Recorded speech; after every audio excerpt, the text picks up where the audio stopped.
Hello, everyone. My name's Elan. I'm a game designer. I made a game called Exploding Kittens. And I'm Jordan Gold. I am the resident magician for Exploding Kittens. We're here to tell you today how we built the world's smartest computer with just a few pieces of cardboard and a pineapple. So this whole thing started with conventions. As game makers, we have to go to conventions. It's the only way we can market or advertise new products. But these things suck. They are so crowded and so noisy, and there's so many people, and there's so many other vendors vying for your attention. Right, it's crazy, but we have to solve this problem. Like, we have to be able to stand out at these things, and it's really hard to do. This is what a typical booth looks like. It's just you walk up to the thing, you give them money, they give you a game, you walk away. And we started really breaking that down, trying to figure out how to optimize it, and realized this is nothing more than just a vending machine. And if we're going to succeed, what we really have to do is build the world's best vending machine. So when we're talking about what the world's best vending machine might look like, we realized it would have to recognize when a person approached it to start an interaction with them. It'd have to identify any costumes they might be wearing so that they could track that against a database and adjust accordingly. It would have to determine all pricing, accept payments, and make change. It would have to understand anything an audience member might say or do and craft an appropriate response. It would have to learn from past interactions to constantly improve. And it would have to deliver all the items to the customer, regardless of the size, shape, or weight of those items. So if you look at this, you might recognize this as the 6 attributes of artificial intelligence. So in other words, to stand out at these conventions, we basically just had to make the world's smartest machine. So that involved a bunch of math that we can get into later. We don't have time for it now, so if you have any questions, you can ask us in the lobby about that. But basically, we went ahead and we built it, or at least we built the best version of it we could afford. We started with an affordable, commercial-grade, semi-permeable, lightweight, biodegradable, plant-based composite material, enabling portability while maintaining structural integrity. It did, however, lack a certain aesthetic value, so we covered this in fur. Now, this was actually a really important step. We wanted people to walk by our vending machine and just be enamored with it. We wanted you to, instead of walking by, we wanted you to want to walk up and hug the thing because we had to stand out.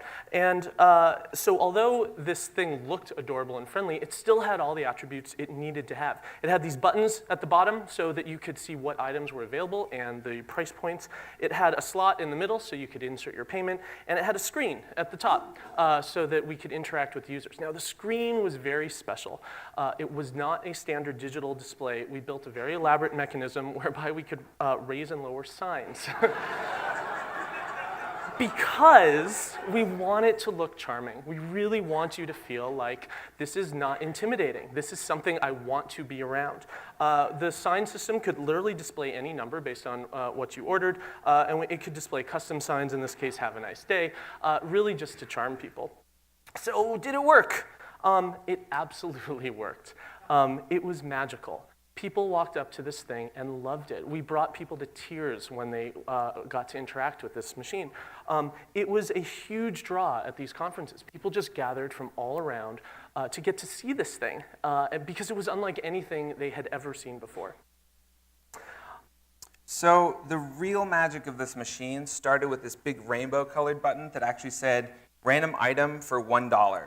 If you push this button, it would start this internal intense computation to deliver a genuinely random item or an interactive experience. A random item could be anything. It could be a plunger, a watermelon, bundles of asparagus, a bag of rocks, a bouquet of roses, a trophy, a loofah, or even a pineapple. The possibilities for the random button are truly endless. People will stand and watch this machine for hours on end, watching people push the random button, and they will never see the same thing come out twice. The beauty of these random items is then people, once they had them, had to walk around the convention for the rest of the day holding melons and bundles of asparagus and other strange things. And even though these didn't say exploding kittens or draw any attention towards our booth by themselves, somehow people found their way to us for this, just based on blank melons.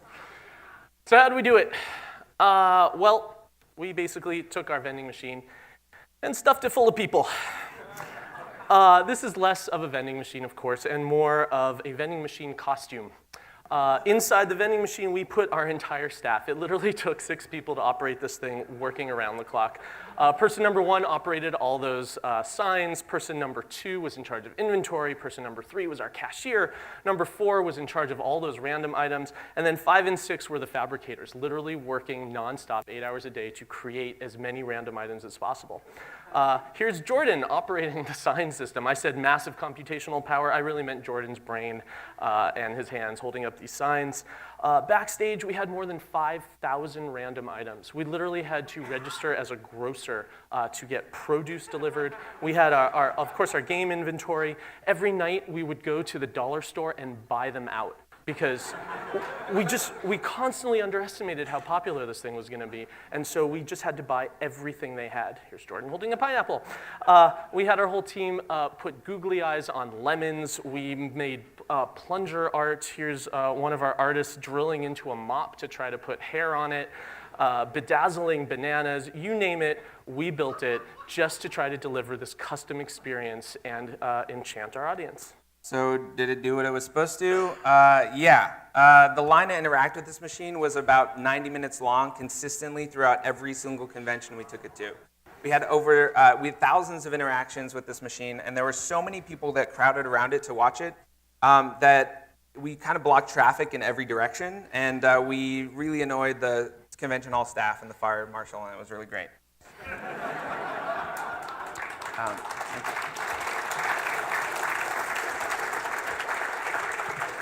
So people were just mesmerized by this thing. They hugged it, they thanked it, they stood before it in awe like it was this big idol.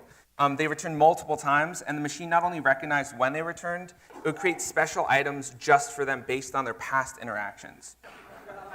Some of these users would return many times over the course of several hours, and in some cases over several days for the whole convention, and the machine remembered all of those people. One of the most fun things we would do is we would send out spies to watch the audience, and if we noticed someone of interest coming up to us in line, the spy would return and we'd try to build something special. So when we saw like Daenerys from Game of Thrones, the mother of dragons, approaching us in line, we would quickly bedazzle a watermelon to look like a dragon egg. And then when she gets to the front of the line and gives us $1, out comes the dragon egg, and she loses her mind. We did things like take selfies with stormtroopers. We had sword fights with little kids. This one kid waited in line for almost 2 hours to get to the front, and when he did, we just unrolled 4 rolls of toilet paper at him, and he thought it was the greatest thing that had ever happened to him in his life. And sometimes people would give us love notes instead of cash, and so we'd have to read them really quick and figure out what to do. And we'd give them an appropriate response. So if we got a love note, we'd give them an actual rose. We had a whole bouquet of 50 red roses. And then we'd put our arms out, and they would hug the machine back, which was really, really cool. People really went crazy for this. We thought, okay, we want to stand out at conventions, but instead we stood out on the internet, which was really an achievement. It was trending on Twitter, trending on Instagram. Everywhere we looked, people were posting their selfies of what their interaction was with this machine. I cannot overstate how much traffic this thing got just because it was a magical experience, and people were waiting in line to interact with this machine covered in fur. So as a vending machine, this thing was a perfect success. It worked in all the ways that we designed it to. It looked like technology, and it mimicked machinery, but it processed like a human. It recognized people and created special items and moments just for them. It took on a life of its own, thanks to an extraordinary collaborative, creative effort of our incredible team, who are just crazy enough to agree to sit inside of a box all day and be human software. It's the closest thing to a Douglas Adams infinite improbability drive that has ever existed. And the final result was pure magic, a magic show that crafted impossible and unique moments for each individual in real time, every single minute, nonstop for 8 hours a day. People laughed, people cried, people fell in love and made friends with this machine. It was a magical joy machine, vending happiness and rewarding curiosity. It's not just the smartest machine ever built, I think it's the best machine ever built.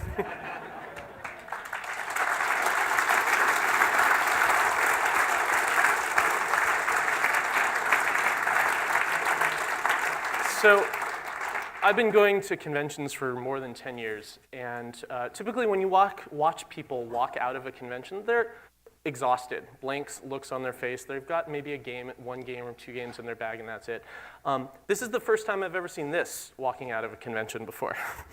And to me, this was, did it go up on the screen? To me, this was,